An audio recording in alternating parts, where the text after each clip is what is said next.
One. आज के lecture में हम लोग देखने जा रहे हैं preamble of the Indian constitution के बारे में। Preamble of the Indian constitution, हमें पता है ये कॉन्स्टिट्यूशन का ही एक पार्ट है। तो प्रीएम्बल बेसिकली है क्या, आज हम ये समझेंगे। इसको डिज़ाइन किसने किया, इसको लिखा किसने, और जो भी important facts related to preamble, उन सब का डिस्कशन हम आज के लेक्चर में करने वाले हैं। प्रीएम्बल बेसिकली एक इंट्रोडक्टरी स्टेटमेंट है। किस चीज़ का ये इंट्रोडक्टरी स्टेटमेंट है? इंडियन कॉन्स्टिट्यूशन का। एक तरीके से समझ लो प्रीएम्बल हमारा इंडियन कॉन्स्टिट्यूशन का इंट्रोडक्शन है, जो क्या रिफ्लेक्ट करता है हमारा इंडियन कॉन्स्टिट्यूशन की फ़िलॉसफी क्या है, उसके आइडियाज़ क्या हैं और उसके ऑब्जेक्टिव्स क्या हैं। तो प्रीएम्बल में हम क्या क्या देख सकते हैं? फ़िलॉसफी, उसके आइडियाज़ और उसके ऑब्जेक्टिव्स। फ़िलॉसफी का मतलब है कि उसका कोर एसेंस क्या है ना, उसका दर्शन क्या है। आइडियाज़ मतलब कि कुछ उसके आइडियाज़ होंगे जो वो अपने देश के लिए चाह रहा होगा, जिस संविधान के थ्रू वो अपने देश का निर्माण करना चाह रहा होगा, उसके कुछ आइडियाज़ होंगे। जैसे सॉवरेंटी हो गया, है ना, सेकुलरिटी हो गया, ये सब क्या आइडियाज़ हो गए। ऑब्जेक्टिव्स क्या है, क्या उद्देश्य है, अपने नेशन को हम बनाना क्या चाह रहे हैं, अपने सिटीजन्स को हम क्या एक्सेस देना चाह रहे हैं। तो ये सारी चीज़ों का इंट्रोडक्शन जो है वो हमें प्रीएम्बल में मिलता है। तो बेसिकली प्रीएम्बल आंसर क्या करता है कि ये कॉन्स्टिट्यूशन जो है वो बना कौन रहा है ना। इस कॉन्स्टिट्यूशन में मेन रोल किसका है, जो कॉन्स्टिट्यूशन है उसका उद्देश्य क्या है, कैसा नेशन जो है इंडिया बनने की कोशिश कर रहा है, क्या मकसद है, किस तरीके का नेशन इंडिया बनना चाह रहा है, उसका मकसद क्या है, एम क्या है, ये हम देखेंगे। अब हम पहले देखेंगे प्रीएम्बल का टेक्स्ट क्या है। तो प्रीएम्बल के टेक्स्ट में बेसिकली क्या लिखा हुआ है? We the people of India having solemnly resolve to constitute India into a sovereign socialist secular democratic republic and to secure to all its citizens justice, social, economic and political. यानी 3 तरीके की justice होने वाली है, social, economic और political. और India को हमें बनाना कैसा है, उद्देश्य क्या है? सॉवरेन, सोशलिस्ट, सेकुलर, डेमोक्रेटिक और रिपब्लिक। लिबर्टी भी कैसा? थॉट, एक्सप्रेशन, बिलीफ, फेथ और वर्शिप। इक्वालिटी 2 तरीके से मिलेगी, स्टेटस और अपॉर्चुनिटी। और हमें क्या करना है? प्रमोट करना है। क्या प्रमोट करना है? भाईचारा प्रमोट करना है, फ्रेटर्निटी प्रमोट करनी है। और ये अडॉप्ट कब किया गया? इस हमारे कॉन्स्टिट्यूएंट असेंबली में अडॉप्ट किया गया, ठीक है। और कब अडॉप्ट किया गया? 26 डे ऑफ नवंबर 1949, ठीक। तो और मेन रोल किसने प्ले किया? We the people of India ने अडॉप्ट किया, इनैक्ट किया और अपने आप को समर्पित किया। क्लियर? अब हम आगे बढ़ते हैं। तो हम देखेंगे की फीचर्स क्या है प्रीएम्बल की। पहले तो प्रीएम्बल के थ्रू हमें पता लगता है कि अथॉरिटी, पूरे संविधान के थ्रू जो अथॉरिटी मिली है देश की, वो किसको मिली है? वो वी द पीपल यानी हम लोग हैं, ठीक। तो जो भी शक्तियां हैं वो भारत के लोगों के अंदर हैं, किसी राजा के पास नहीं है, किसी एक्सटर्नल अथॉरिटी के पास नहीं है। सबसे ज़्यादा जो शक्तिशाली है अकॉर्डिंग टू कॉन्स्टिट्यूशन वो भारत के लोग हैं, ठीक। उनकी जनता है। ये सॉवरेंटी किसके अंदर नहीं है? थे जनता के अंदर। अब हम बात करेंगे इंडियन स्टेट का नेचर कैसा है। तो इंडियन स्टेट के नेचर के बारे में भी हमारे प्रीएम्बल ने बात की है। कैसा है? सॉवरेन है, सोशलिस्ट है, सेकुलर है और डेमोक्रेटिक है, रिपब्लिक है। सॉवरेन का मतलब क्या है कि भारत पूरी तरीके से इंटरनली और एक्सटर्नली आज़ाद है। वो इंटरनल मामलों में भी किसी का हस्तक्षेप बर्दाश्त नहीं करेगा और एक्सटर्नली भी वो किसी की गुलामी नहीं सहेगा। एक्सटर्नल डिसीजंस भी उसके खुद के होंगे और इंटरनल डिसीजंस भी उसके खुद के होंगे। किसी फॉरेन पावर का कोई कंट्रोल देखने को नहीं मिलेगा। अब आता है हमारा दूसरा वर्ड, सोशलिस्ट। सोशलिस्ट क्या बताता है? पहली बात तो ये वर्ड ऐड हुआ है 42nd अमेंडमेंट से, और ये अमेंडमेंट हुआ कब था? 1976 में। इसमें क्या है, ये सोशलिस्ट के थ्रू क्या प्रमोट करने की कोशिश कर रहा है? इकोनॉमिक जस्टिस, ताकि लोगों को इनइक्वालिटी का सामना ना करना पड़े और सभी का वेलफेयर इंश्योर हो।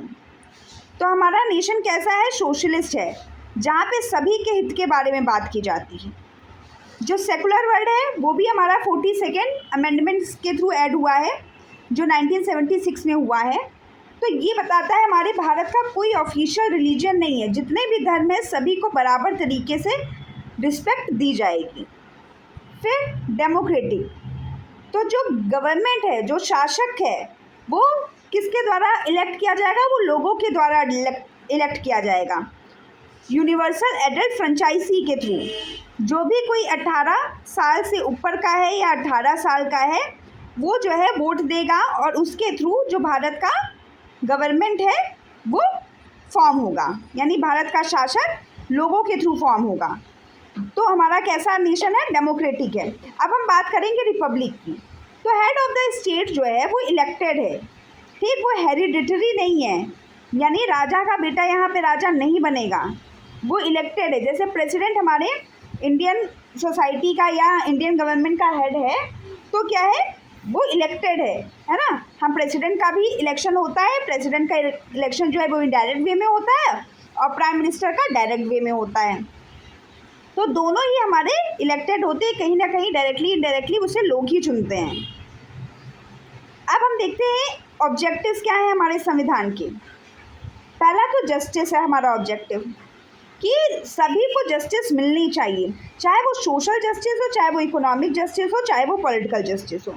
सोशल जस्टिस का मतलब क्या है? किसी के साथ किसी भी तरीके का भेदभाव नहीं होना चाहिए, चाहे वो कास्ट के बेसिस पे, चाहे वो जेंडर के बेसिस पे हो, चाहे वो रिलीजन के बेसिस पे। इकोनॉमिक बेसिस पे भी कोई भी भेदभाव नहीं होना चाहिए, जो भी वेल्थ है उसका फेयर डिस्ट्रीब्यूशन होना चाहिए। रिसोर्सेज का एक्सेस सभी को होना चाहिए फेयर तरीके से।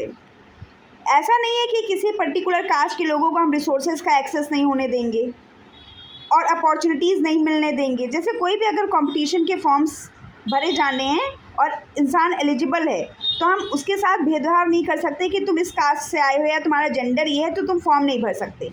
हम अपॉर्चुनिटी के बेसिस पे और वेल्थ का फेयर डिस्ट्रीब्यूशन के बेसिस पे जस्टिस करेंगे। अब पॉलिटिकल में क्या है? सभी के पास इक्वल पॉलिटिकल राइट्स है। अगर बेसिक एलिजिबिलिटी क्राइटेरिया फुलफिल्ड हो रहा है तो सभी लोग वोट कर सकते हैं और भी बहुत सारे पॉलिटिकल पार्टिसिपेशन में पार्टिसिपेट कर सकते हैं। अब आगे बढ़ेंगे लिबर्टी के बारे में। हमारे पास हमारा इंडियन कॉन्स्टिट्यूशन लिबर्टी भी प्रदान करता है, थॉट की, एक्सप्रेशन की, बिलीफ, फेथ और वर्शिप की, ठीक है। इक्वलिटी की बात करें तो सभी को स्टेटस और अपॉर्चुनिटी की इक्वलिटी है। फ्रेटर्निटी में हमारे इंडियन कॉन्स्टिट्यूशन जो है वो प्रमोट करता है भाईचारा, और भाईचारा से क्या होगा? Unity and integrity of the nation जो है वो प्रिजर्व होगी। फिर हमारा डेट ऑफ एडॉप्शन की भी जिक्र जो है हमारा प्रियम्बल करता है, कि हमारा जो प्रियम्बल है वो डेट ऑफ एडॉप्शन क्या बताता है? 26 नवंबर 1949 को हम जो है अपने कॉन्स्टिट्यूएंट असेंबली में इसको स्वीकारते हैं। लेकिन अब इसका जो फोर्स में जब ये आया, ये था 26 जनवरी 1950 रिपब्लिक डे के दौरान। प्रियम्बल की अब इम्पोर्टेंस देखते हैं क्या है, कि प्रियम्बल जो है वो गाइड है, कॉन्स्टिट्यूशन को इंटरप्रिटेट करने की गाइड है हमारा प्रियम्बल, जो कि बेसिक स्ट्रक्चर दिखाता है हमारे कॉन्स्टिट्यूशन का, और जो भी हमारे कानून हैं उनकी जो आत्मा है उसको हम अंडरस्टैंड कर सकते हैं अपने प्रियम्बल के थ्रू। इंडियन डेमोक्रेसी का फाउंडेशन है हमारा प्रियम्बल। अब प्रियम्बल में अमेंडमेंट की अगर बात करें तो अभी तक केवल एक अमेंडमेंट हुआ है, वो भी वही 42nd कॉन्स्टिट्यूशनल अमेंडमेंट जो कि 1976 में हुआ था, जिसमें हमने 3 वर्ड्स को ऐड किया, सोशलिस्ट, सेकुलर और इंटीग्रिटी। इसको हम ऐसे याद कर सकते हैं, SSI यानी सोशलिस्ट, सेकुलर और इंटीग्रिटी को हमने 42nd कॉन्स्टिट्यूशनल अमेंडमेंट एक्ट के थ्रू जोड़ा है अपने इंडियन कॉन्स्टिट्यूशन में। अब आगे बढ़ेंगे, कुछ कीवर्ड्स को हम लोग समझते हैं। सॉवरेन का मतलब क्या है?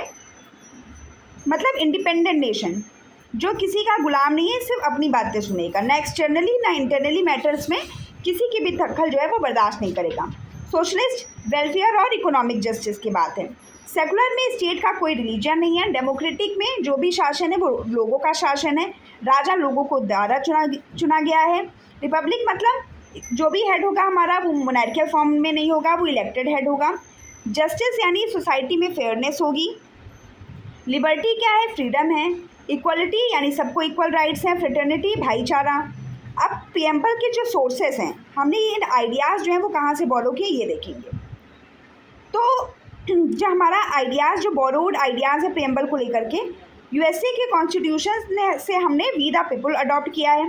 फ्रेंच रेवोल्यूशन से हमने लिबर्टी, इक्वलिटी और फ्रेटर्निटी को अडॉप्ट किया है। रशियन रेवोल्यूशन से हमने आइडिया ऑफ सोशल और इकोनॉमिक जस्टिस जो है वो अडॉप्ट किया है। अब बात करते हैं ऑब्जेक्टिव रिजोल्यूशन की, जो 1946 में बना था। सबसे बड़ा इंस्पिरेशन हमारे प्रियम्बल का ऑब्जेक्टिव रिजोल्यूशन ही है। इसको जवाहरलाल नेहरू ने 13 दिसंबर 1946 में पास किया था, जिसको अडॉप्ट किया था 22 जनवरी 1947 में।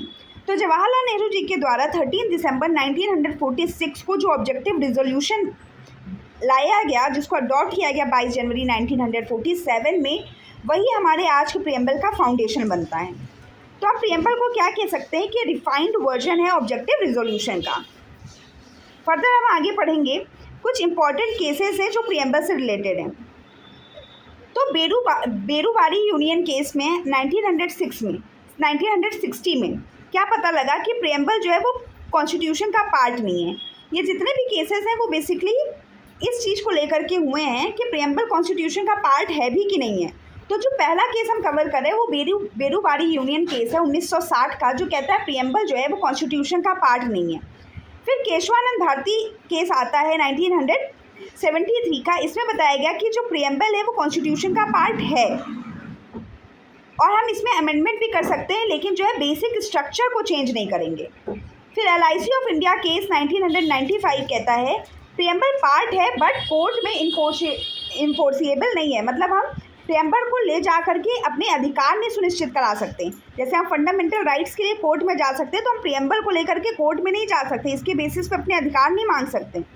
तो प्रियम्बल का नेचर क्या है? ये सोर्स ऑफ पावर है, कोर्ट के द्वारा इन्फोर्सिएबल नहीं है, ये गाइडिंग प्रिंसिपल है और इसको हम तब यूज़ कर सकते हैं जब कोई भी लॉ में एम्बिग्विटी हम फेस कर रहे हों। प्रियम्बल हमारा बेसिकली हैंड रिटन था। हैंड रिटन किसने इसको लिखा था? जो ओरिजिनल कॉन्स्टिट्यूशन इंक्लूडिंग प्रियम्बल जो है हैंड रिटन था, इंग्लिश और हिंदी दोनों में। लिखा किसने था? प्रेम बिहारी नारायण रायज़ादा ने। कोई टाइपिंग नहीं थी, सिर्फ प्रिंटिंग, कोई टाइपिंग या प्रिंटिंग नहीं था, सिर्फ और सिर्फ इसको लिखा गया था, हैंड रिटन था। राइटर प्रेम बिहारी नारायण रायज़ादा। अब इसकी आर्टिस्टिक डेकोरेशन किसने की थी? शांति निकेतन के आर्टिस्ट ने इसकी आर्टिस्टिक जो है डेकोरेशन की थी, जिसके लीडर थे नंदलाल बोस। जितना भी पेज है वो क्या रिप्रेजेंट करता है? इंडियन कल्चर और हेरिटेज को। अब कुछ इंपॉर्टेंट वर्ड्स देख लेते हैं, इंपॉर्टेंट चीज़ें जो हैं हमारे प्रियम्बल से एसोसिएटेड। तो प्रियम्बल का पहला वर्ड क्या है? वी। शुरुआती वी से होती है। लास्ट वर्ड क्या है? कॉन्स्टिट्यूशन। एक ही अमेंडमेंट हुआ है, 42nd अमेंडमेंट 1976। अडॉप्ट कब किया गया? 26 नवंबर 1949। इन्फोर्स कब हुआ? 26 जनवरी 1950। अब कुछ स्कॉलर्स ने क्या कहा है प्रियम्बल के बारे में वो देख लेते हैं। तो KM मुंशी कहते हैं कि जैसे कुंडली होती है ना, वैसे क्या है ये प्रियम्बल पॉलिटिकल हॉरोस्कोप है कॉन्स्टिट्यूशन को लेकर के। सर अर्नेस्ट बार्कर कहते हैं कि प्रियम्बल की टू द कॉन्स्टिट्यूशन है, यानी संविधान की कुंजी है। MA पालकीवाला क्या कहते हैं कि प्रियम्बल आइडेंटिटी कार्ड है। जो former chief justice of India रह चुके हैं हिदायतुल्लाह, उनका कहना है कि preamble soul of the constitution है। तो आज के लेक्चर में हमने प्रियम्बल से जुड़े सारे इंपॉर्टेंट कॉन्सेप्ट्स जो हैं वो कवर कर लिए हैं। अब मिलते हैं अनदर लेक्चर में। Thank you everyone.